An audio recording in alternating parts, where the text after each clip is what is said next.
நீங்கள் என்கிட்ட என்ன பண்ணுறீங்க, கனியை எதிர்பார்க்குறீங்க, என்கிட்ட இல்லைங்கிற விஷயத்த அத்திமரம் அங்கே என்ன பண்ணுது, ஆண்டவருக்கு பதில் சொல்லுது. நல்லா புரிஞ்சுக்கணும். ஒரு அத்திப்பழத்தை எதிர்பார்த்த ஆண்டவருக்கு மரம் சொல்லுகிற பதில் என்ன, அத்திப்பழம் என்னிடத்தில் இல்லை என்பது. இன்னைக்கு அந்த பதிலை நீங்களும் நானும் எல்லாரிடத்திலும் சொல்லிகிட்டு இருக்கோம். ஒரு உதவின்னு கேட்டு வந்தோம்னா அடுத்த ஃபஸ்ட்டு நம்ம வாயில் வர்ற வார்த்தை இல்லை. உங்கள் கையில் என்ன இருக்குது, இல்லை. உங்ககிட்ட இது இருக்கா, இல்லை.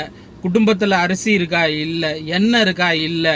எல்லாத்துக்கும் இந்த இல்லைங்கிற வார்த்தையை நாம் ஓயாமல் சொல்லி கொண்டு இருக்கிறோம். இல்லைங்கிற அந்த வார்த்தையை நம்முடைய குடும்பத்தில் அன்றாடம் நாம் பயன்படுத்துகிறோம். இது எப்படிப்பட்ட வார்த்தை? பேதுரு சொன்ன அந்த விஷயத்தை இதோட நீங்கள் உற்று பார்த்தீங்கன்னு சொன்னால் இது ஒரு சாபமான வார்த்தை. அப்போ ஒவ்வொரு நாளும் நம்ம